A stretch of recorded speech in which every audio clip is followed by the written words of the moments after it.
Buenas noches, en este trabajo hablaremos sobre el análisis biomecánico con Quinovea en lo que es el gesto técnico de un tiro libre en el básquetbol.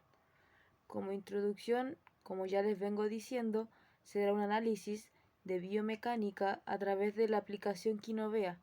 donde analizaremos los ángulos, ya sea internos como suplementarios, analizaremos también el torque que se ejerce al momento del tiro libre, también analizaremos las fases, donde nos guiaremos a través del autor Michael Tolosa, y también vamos a realizar otros análisis como por ejemplo la trayectoria,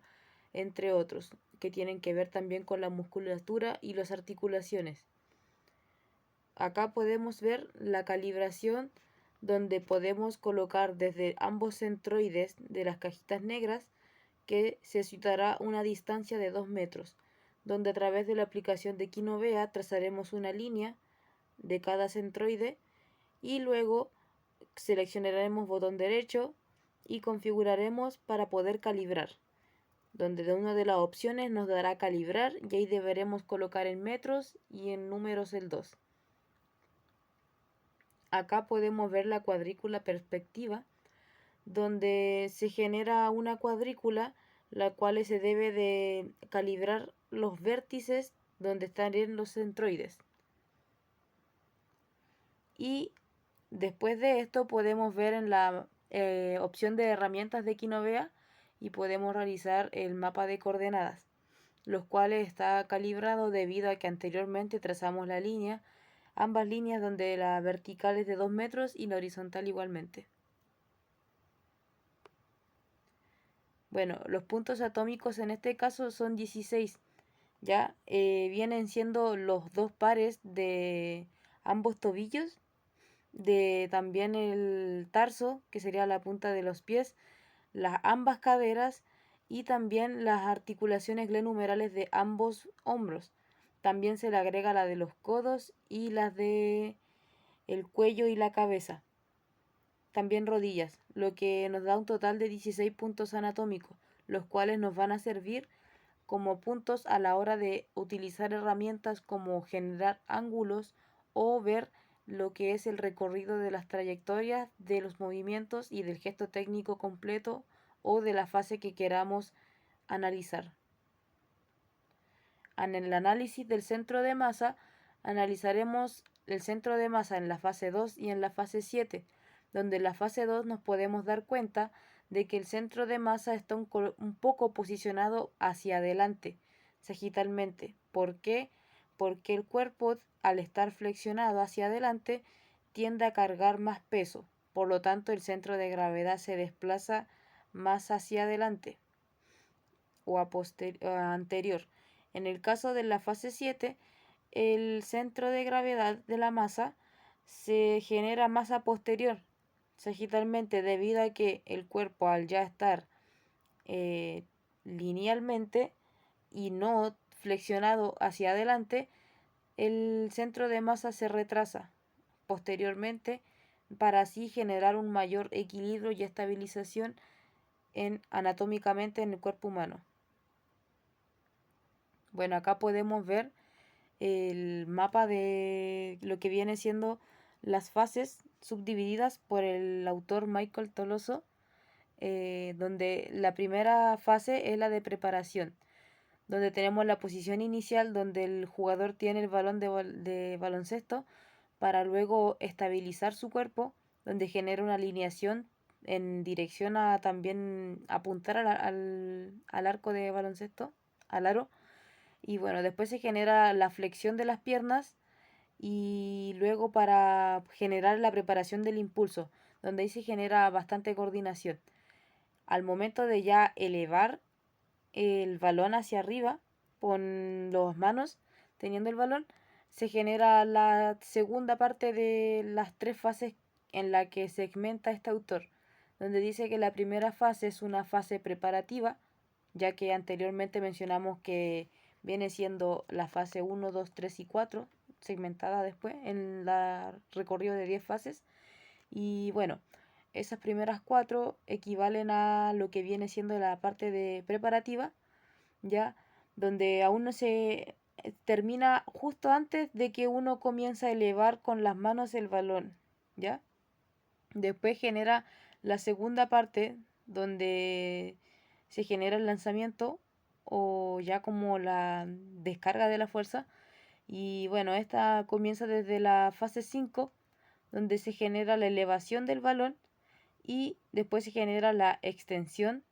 donde ya se va liberando el balón y luego se genera la liberación total del balón, donde ya es la acción de disparo y el balón ya está en el aire. Y luego viene el vuelo de balón,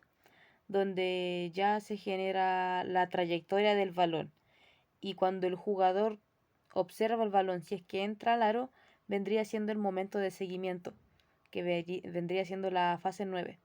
Y la última fase viene siendo cuando ya el jugador ve el resultado de la trayectoria y vuelve a su estado inicial. Entonces se podría decir que de la fase 1 a la 4 corresponde a, según el autor, el periodo preparativo. El segundo periodo vendría siendo el de lanzamiento, los cuales van desde la fase 5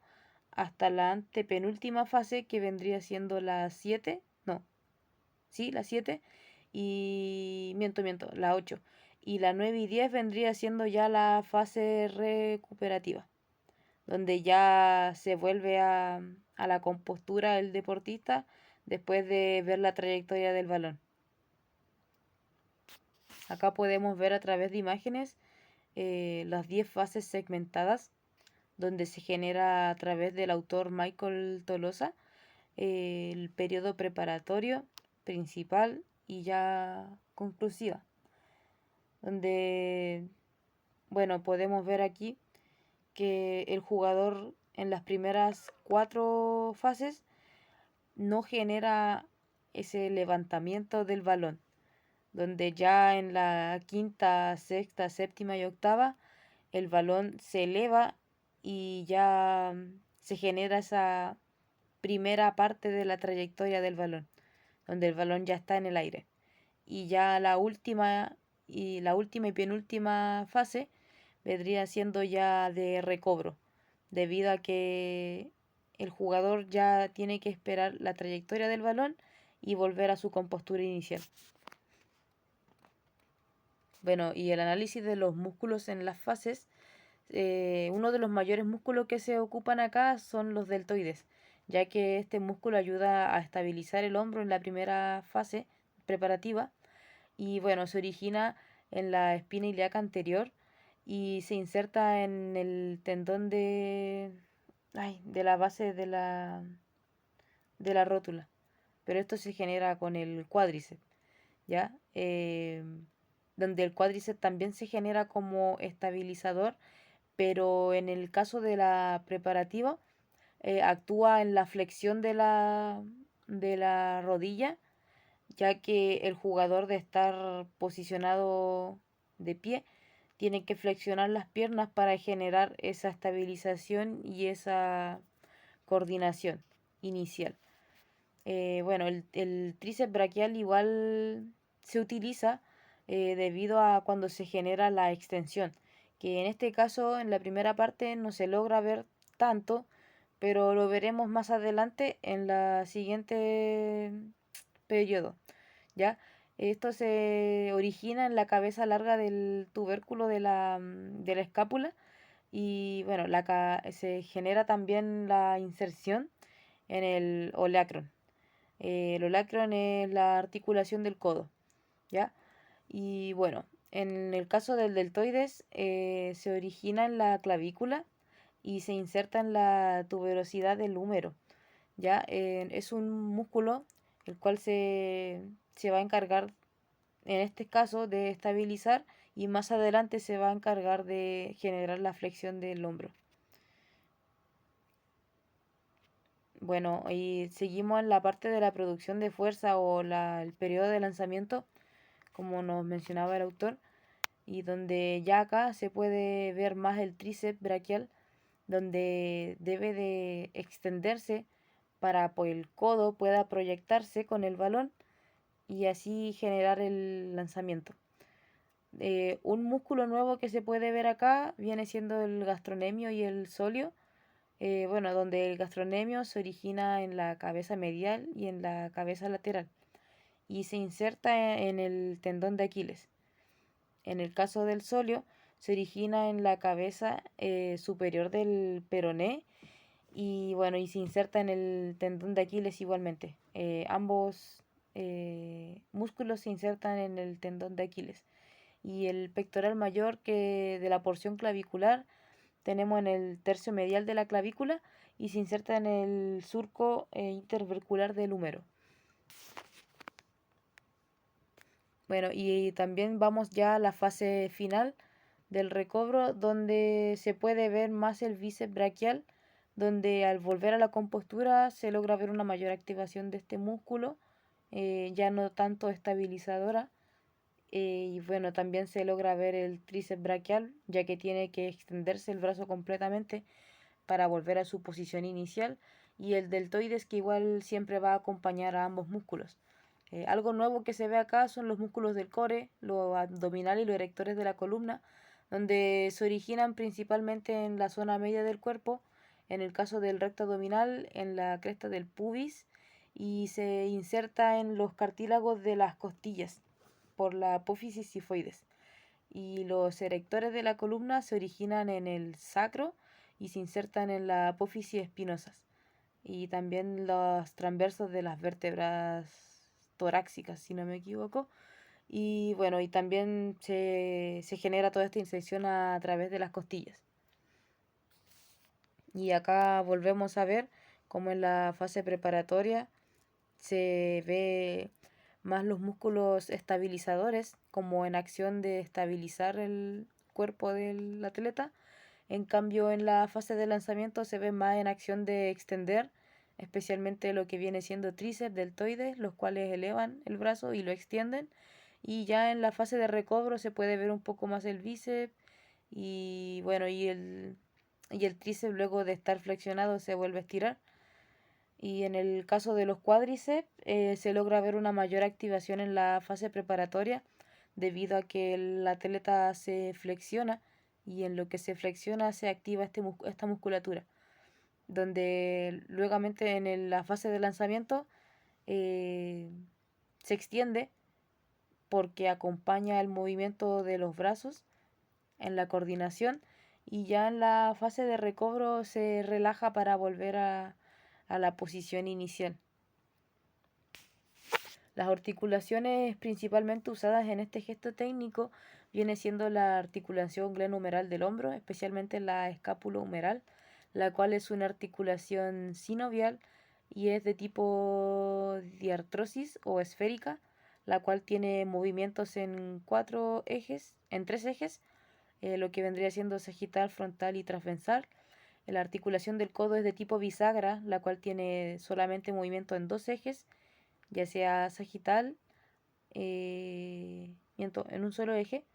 lo que vendría siendo en flexo extensión. Y bueno, lo que viene siendo las rodillas igualmente es de tipo bisagra, y la acromio clavicular viene siendo igualmente sinovial, sin embargo es de bisagra y pivote. Bueno, en la fase de la producción de fuerza viene siendo también parte de articulación del hombro, como mencionamos anteriormente, sinovial, esférica, de artrosis, la del codo, que ya dijimos que era bisagra, la de la muñeca, que es bisagra y de tipo pivote, por lo que nos puede dejar generar los movimientos de la muñeca en flexo-extensión y también rotarla. Las articulaciones de la rodilla, que anteriormente dijimos que eran bisagra, y las del tobillo, que igualmente son bisagras. Y bueno, cabe decir igual que todas estas articulaciones son de tipo sinovial, ya que estas articulaciones son generan movimiento completo y no semi-movimiento, como en el caso de la anfiartrosis o los otros tipos de articulaciones que no generan casi nada de movimiento. Y bueno, luego en el recobro o etapa final se genera igualmente la activación del hombro, codo, muñeca, rodilla y tobillo, las cuales ya mencionamos anteriormente, y bueno, son las articulaciones que se logran ver en este gesto técnico.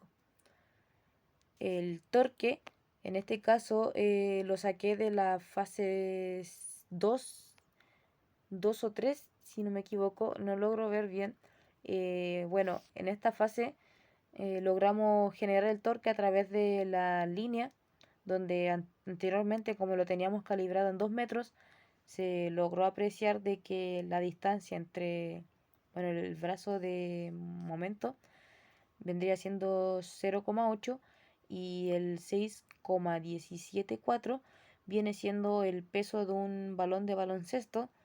multiplicado por la gravedad, la cual en este caso es 9,8. Y bueno, la fórmula del torque viene siendo brazo de momento por la fuerza en Newton. Y para lograr el Newton se deben de aplicar las fuerzas de Newton, donde se genera la ley de Newton, que es sobre la gravedad, la cual es de 9,8 en nuestro caso. Así que se multiplica de 600 infracción, que viene siendo el peso del balón de baloncesto,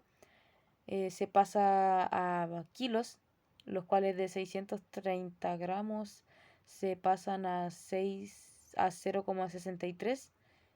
kilos, y este número se multiplica por 9,8,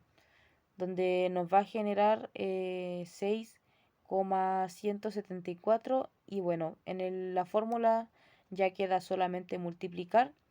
lo que nos dará el total de 2,346. Y en la fase 7 el torque es un poco menor, debido a que se genera menos cantidad de metraje entre el brazo de momento y la articulación que está ejerciendo el movimiento, que en el caso de esta articulación vendría siendo el hombro. Ya, bueno, se genera el mismo proceso,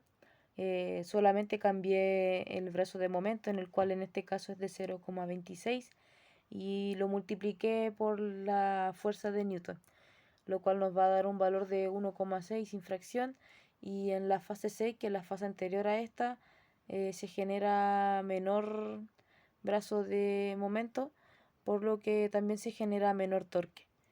Así que si tuviésemos que ordenarlo en mayor esfuerzo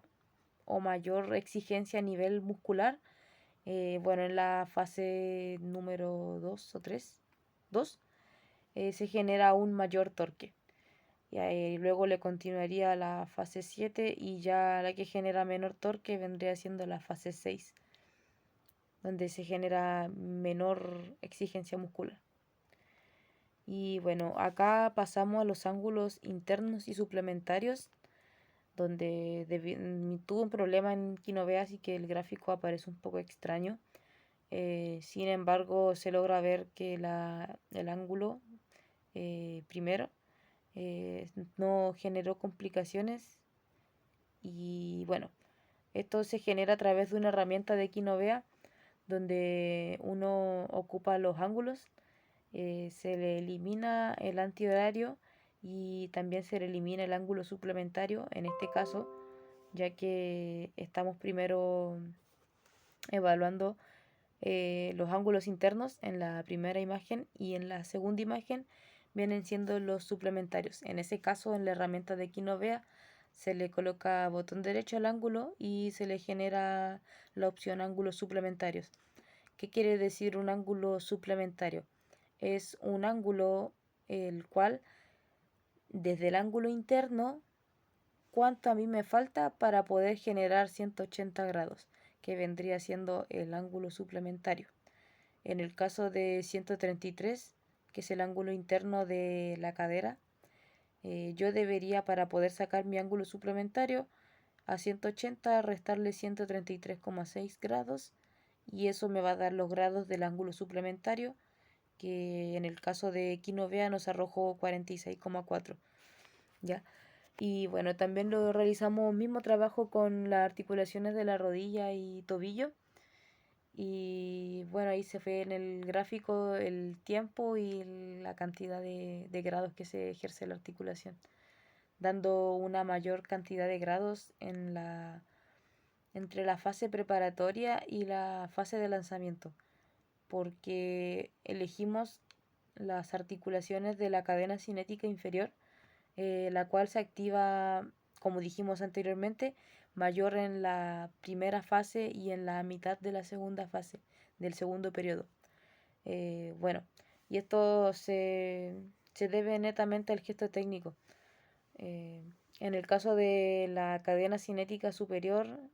podría pasar de que se active de diferentes formas, pero en este caso estamos analizando la inferior. Y bueno, en los ángulos suplementarios igualmente de 61 se generó lo que faltaba para los... En el caso este de Quinovea, si no me equivoco, lo generó para 360, ya, pero bueno, en el suplementario ya lo explicamos. Y en el caso de complementarios viene siendo ya lo que falta o lo restante para los 90 grados. Y bueno, acá a través de la herramienta igualmente de Quinovea generamos un punto de seguimiento, el cual se le coloca el punto en algún centroide que se le haya puesto a la persona que se está grabando y analizando, y a través de este punto uno selecciona botón derecho y se le genera la herramienta seguimiento, y el cual se le genera comenzar seguimiento, y uno tiene que ir fotograma por fotograma editando fotograma por fotograma, ir corrigiendo cada vez el punto que siempre se va desplazando a través de los fotogramas, ya que esto igual depende de la calidad del video. En el caso del video que tuvimos que analizar, la calidad era muy baja, por lo que tuvimos que analizar fotograma por fotograma y tener mucho cuidado porque a cada rato el punto aparecía en otro lugar o demasiado lejos al centroide que estábamos analizando. Aún así logramos ver de que la velocidad fue aumentando parabólicamente, y no disminuyó hasta ya la última fase que no se logró analizar, pero bueno, de esa forma se analizó la trayectoria. Y la trayectoria del el jugador viene siendo curvilínea, pero sin embargo la trayectoria del balón viene siendo de tipo parabólica. ¿Por qué? Porque el jugador genera un gesto técnico, en cambio el balón es lo que se proyecta a través del gesto técnico, que en el caso de este deporte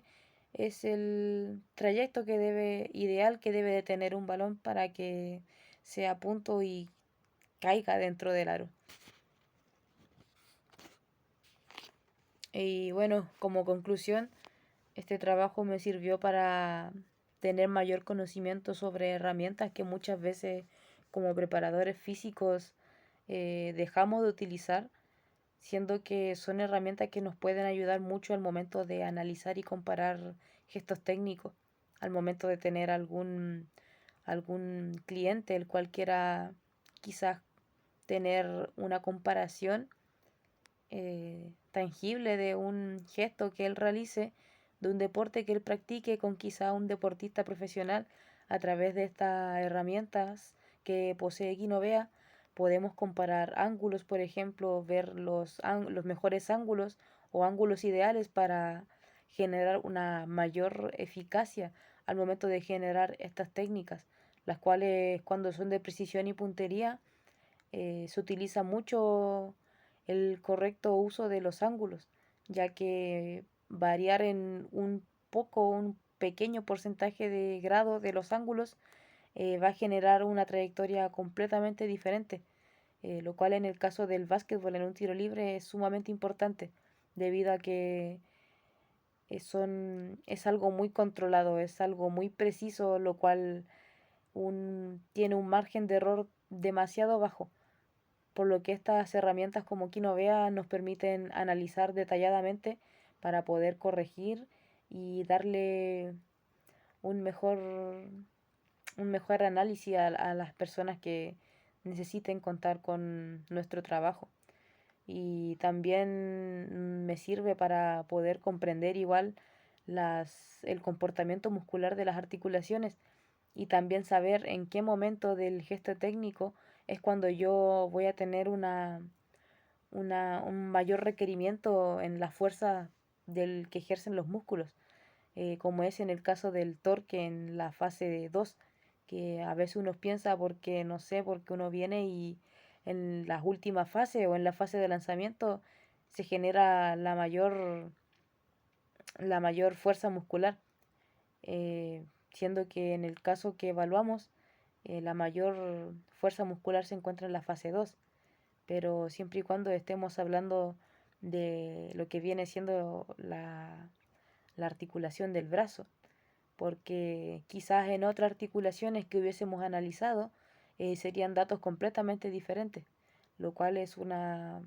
aplicación bastante completa a la hora de analizar gestos técnicos. Y muchas gracias por la presentación. Se despide atentamente Fernanda Caimanque, preparadora física de la Universidad Santo Tomás de La Serena.